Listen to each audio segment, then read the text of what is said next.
Państwa bardzo serdecznie. A naszym gościem jest dzisiaj pan profesor Marek Kaczmarzyk, Dzień który dobry. napisał książkę dla nastolatków pod tytułem Obcy na planecie dorosłych. No i właśnie, panie profesorze, o czym ta książka opowiada, czym ona może być dla nas nastolatków? No czym będzie dla Was nastolatków, to ja tak do końca nie jestem w stanie stwierdzić, dlatego że jeżeli pisze się dla istot, które mają nieco odmienne sposoby widzenia świata niż mój, to ja nigdy nie mam pewności, co z tego wyniknie. Ja się starałem pokazać pewne rzeczy, które wyjaśniają z neurobiologicznej perspektywy, dlaczego widzicie świat tak, jak widzicie i dlaczego on nie zawsze jest dla Was uchwytny, bezpieczny, w pełni zrozumiały, a co może jeszcze istotniejsze, dlaczego tak strasznie przestajecie, czy przestajemy, bo wszyscy mamy to za sobą, rozumieć dorosłych w momencie, kiedy kończymy te 12-13 lat. To jest taki etap, w którym no właśnie, wydawałoby się, że wszystko jest w porządku w rodzinie, wszystko jest w porządku w szkole i nagle przestajecie rozumieć dorosłych. Okazuje się, że problem polega na tym, że w tym momencie wasz mózg wchodzi w pewne specyficzne stany zmian strukturalnych, które po prostu wymuszają tego typu sytuacje.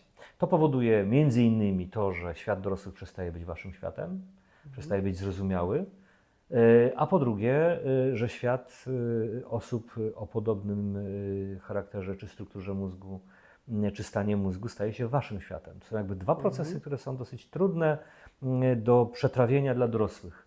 Pierwszy problem to jest taki, że oni przestają was rozumieć, wy oczywiście przestajecie rozumieć ich, a drugi jest taki, że przestajecie szukać ich towarzystwa, a że zaczynacie szukać towarzystwa ludzi, którzy widzą świat podobnie do was, czyli waszego własnego. Innymi słowy, pojawia się sytuacja, w której już nie wierzycie rodzicowi, natomiast wierzycie kumplowi. I to jest sytuacja trudna dla dorosłych. Ja do tej pory pracowałem głównie z dorosłymi.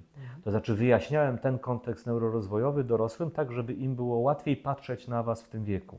Ale zauważyłem, że przecież po drugiej stronie jest drugi człowiek, który jest równie zagubiony jak ten dorosły, czyli wy. No i stąd pomysł na książkę, która tym razem te same sprawy tłumaczy, ale młodzieży. Mówi pan o tym takim konflikcie pokoleniowym, używał pan też takiego sformułowania. Czy my jesteśmy tego konfliktu w jakiś sposób w stanie uniknąć albo go załagodzić? Tu największy problem w pojęciu konfliktu. No, jeżeli coś już nazwiemy konfliktem, to w tym samym wyrażeniu pojawia się napięcie i takie negatywne napięcie. Po pierwsze, no, rzeczywiście widzenie świata w różny sposób będzie powodowało niespójność tych wizji, a więc to, że jeden drugiego zrozumieć nie będzie w stanie. Pytanie, czy to musi doprowadzić do konfliktu, to jest już pytanie o coś zupełnie innego. Bo moja perspektywa jest taka, że tak zwany konflikt pokoleń, będąc następstwem pewnych nieuniknionych i całkowicie obiektywnych zmian w ośrodkowym układzie nerwowym, de facto nie jest konfliktem. Bo konflikt to jest coś, co wynika z intencji. Obie strony muszą wejść w jakiś rodzaj relacji, która jest sprzeczna, intencjonalnie opozycyjna w stosunku do siebie i pojawia się konflikt. Czy jeżeli podłożem tego nieporozumienia jest po prostu etap rozwojowy ośrodkowego układu nerwowego, czy my w ogóle powinniśmy mówić tu o konflikcie? Bo z mojej perspektywy nie. Z mojej perspektywy nie jest to konflikt, tylko jest to po prostu różnica w etapach rozwoju. My nie możemy się w tym momencie porozumieć w 100%, ponieważ funkcjonujemy na nieco innych zasadach, jeśli chodzi o strukturę i funkcję naszych mózgów. Ale to, że nie możemy się w pełni w każdym aspekcie świata porozumieć, nie oznacza, że musimy wchodzić w konflikt.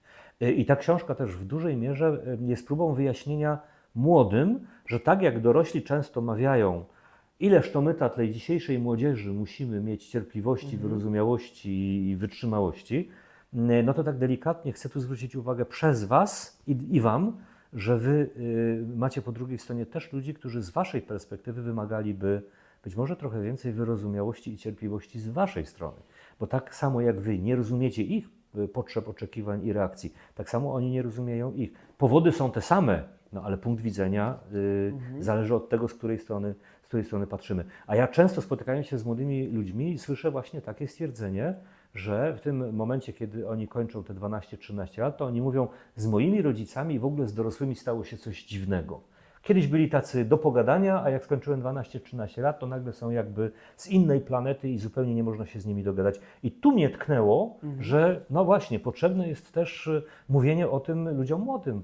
Jesteście przecież w tym wszystkim zanurzeni tak samo głęboko. A my tolerujemy stwierdzenie, ach, ta dzisiejsza młodzież, ale nikomu z młodych nie przyjdzie do głowy powiedzieć publicznie, ach, ci dzisiejsi dorośli. No a de facto jest to symetryczne.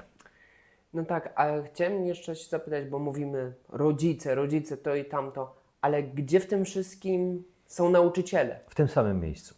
To znaczy, to są ci ludzie dojrzali, prawda, którzy mają z interpretacją świata dorosłego, z interpretacją świata nastolatka tyleż samo problemów, co rodzice. Tutaj to jest ciekawa sytuacja, bo my dzisiaj funkcjonujemy w takiej przestrzeni społecznej, w której szkoła i dom przestały być środowiskami spójnymi na poziomie tego, jak wyrażają świat. Bardzo często stają się środowiskami, które są niespójne.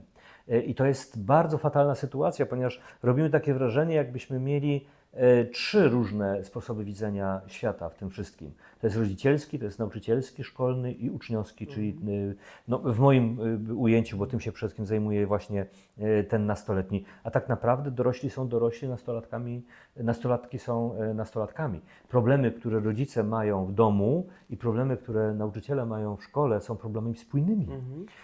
Problem tylko polega na tym, że między nimi jeszcze dochodzi do pewnych tarć, które dodatkowo przeszkadzają Wam w ich rozumieniu.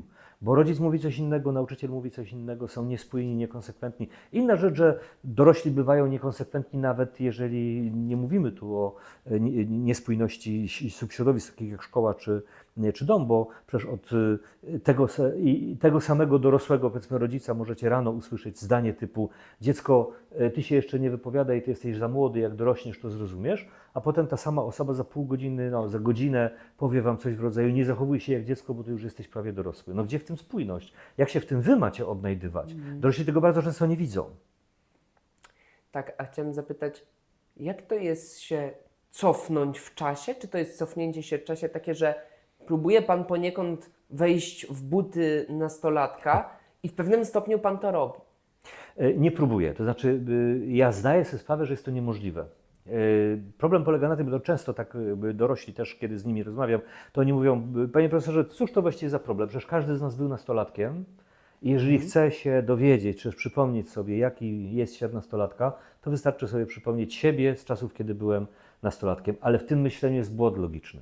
Bo jeżeli mózg nastolatka różni się od mózgu dorosłego, to kiedy ja dorosły spróbuję sobie siebie przypomnieć jako nastolatka, to przypominam sobie, czy akt przypominania sobie wykonuję używając dorosłego mózgu.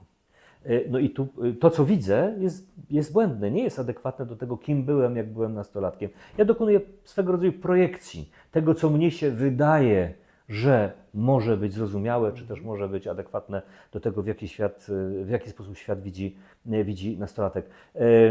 Ja użyłem raczej takiej metody, w której poddaję w wątpliwość wszystko to, co dla dorosłego wobec nastolatka jest oczywiste. Innymi słowy, może nie tyle zaprzeczam każdej tezie, którą by dorosły na temat zachowania nastolatka w danym momencie zrobił, czy też wygłosił. Staram się jej zaprzeczyć, znaczy ją odwrócić. Pokazać, jakby to wyglądało, gdyby nawet dorosły człowiek, ale opowiadał o tej sytuacji z perspektywy siebie na miejscu młodego. Bo to jest wszystko, co mogę zrobić. Mam głęboką nadzieję, czy przekonanie również po jakimś tam teście, prawda, w którym też uczestniczyłeś jako czytelnik przed wydaniem tej książki, że to się sprawdzi, że nastolatkowie czytający tą książkę dokonają reszty, czyli na tą moją projekcję narzucą to, co oni w danym momencie czują i ta spójność da przynajmniej w jakimś tam stopniu to, co chciałem osiągnąć. Zdaję sobie sprawę z tego, że nie wszystkie informacje, nie wszystkie interpretacje, które tutaj próbowałem pokazać, zostaną przez nastolatków odebrane tak, jak ja bym chciał, żeby zostały odebrane, ale to już jest poza moim zasięgiem. Częściowo więc twórcą treści tej książki będzie czytelnik. W znacznie większym stopniu niż wtedy, kiedy czyta książkę dorosły. Ale też jakbym wszedł teraz w buty, spróbował wejść w buty dorosłego, no to ja patrzę na tą książkę i widzę, no to są wymówki. Wymówki dla tej rozwydrzonej młodzieży, co nie chce się postarać. Co na takie zdanie by Pan odpowiedział? No nic, to jest jedna z moich największych obaw w tym momencie i dlatego wielokrotnie w książce i kiedy o niej rozmawiamy, podkreślam, że ten sposób spojrzenia na zmiany w ośrodkowym układzie nerwowym, on nam wyjaśnia pewne procesy, ale nie usprawiedliwia żadnych wyborów, ani żadnych zachowań, które są z tym związane. Bo oczywiście dorosły, który będzie widział tego typu reakcje, no myślę, że mogą się i takie pojawić, pomimo moich wysiłków, pomimo podkreślania tego, że to wyjaśnienie, a nie usprawiedliwienie, to mogą się tam pojawić. Kiedy zajrzę do tej książki, to zrozumie intencje również w takim kontekście, w którym, no właśnie, czy przypadkiem brak cierpliwości dorosłego człowieka, czy też brak prób innej interpretacji, czy innego spojrzenia na świat młodego niż jego własny, nie znajduje wymówki w tym, co ja wcześniej mówię i piszę do dorosłych. Mówiąc na przykład, że świat dorosłego jest już inny, więc ja jako dorosły mogę znaleźć w tym wymówkę. Ja wiem, że to się rzadziej zdarza, ale rzadziej się też zdarza, że młody człowiek powie, ach, ta dzisiejsza dorosłość, tak? Ten dzisiejszy dorosły. To jest ciekawe, kiedy projektowaliśmy tę książkę i kiedy wstawiliśmy ją po raz pierwszy do internetu, to jest książka, jakbyś mógł jeszcze raz pokazać okładkę, to jest książka, w której nad młodym człowiekiem, który wylądował na obcej planecie, na planecie dorosłych, no właśnie, pochylają się no dorośli. Jedni są rozczarowani, inni rozbawieni, jeszcze inni przerażeni, jeszcze ktoś tam jest wściekły. To obudziły się, czy pojawiły się głosy mówiące, że to jest stygmatyzacja dorosłych, że przecież nie wszyscy dorośli są tacy źli i nie wszyscy dorośli. Oczywiście, że ja zdaję sobie sprawę, że przerysowaliśmy kontekst, ale o to też troszeczkę chodziło. A przyznam Wam szczerze, że kiedy pisałem analogiczną książkę dla dorosłych, ta książka nazywa się Strefa napięć, już parę lat temu została wydana, to na okładce jest taka rozwrzeszczana, wściekła nastolatka. I tą książkę dostali do ręki rodzice. I żaden z nich nie stwierdził, że ta okładka stygmatyzuje nastolatka. Zwróćcie uwagę, nie ma tu symetrii. Dorośli są mocno przekonani, że racja jest po ich stronie. A ja bym ich chciał troszeczkę z tego wyważyć. Jak wy patrzycie na tą okładkę, to ona może wam się wydać może za bardzo komiksowa, może trochę infantylna, ale chyba nie znajdziecie tutaj sytuacji jakiegoś wyjątkowego stygmatyzowania. To ja bardzo, bardzo dziękuję Panu za rozmowę i też zapraszam wszystkich, bo jeśli dobrze pamiętam, to od przyszłego tygodnia rusza otwarta sprzedaż książki. Tak, internetowa. Bardzo, bardzo zachęcamy do kupna i zachęcamy do oglądania, komentowania i subskrybowania. Dziękujemy bardzo. Dziękuję bardzo, dziękuję za rozmowę.